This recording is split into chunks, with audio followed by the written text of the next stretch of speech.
সম্মানিত সুধী বন্ধুরা আমার, সেই কথা সত্য যে ফেসবুক, ইউটিউব, টিকটক এবং টাচ মোবাইল শুধু টাকা পয়সা ইনকামের জায়গা নয়। উক্ত কোম্পানিগুলো দেশের মানুষের অনেক ভালো কিছু শিখায়, বুঝায়, জ্ঞান বুদ্ধি বেড়ে যায়, উৎসাহ উদ্দীপনা বেড়ে যায়, দেশের মানুষের ভাগ্য বদলে দেয়।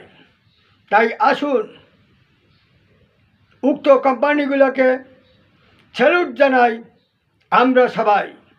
তাতে ভালো থাকবে বাংলাদেশ, ভালো থাকবে পরিবেশ, ভালো থাকবো দেশের মানুষ, ভালো থাকবো আমরা সবাই ইনশাআল্লাহ। সবার আগে বাংলাদেশ।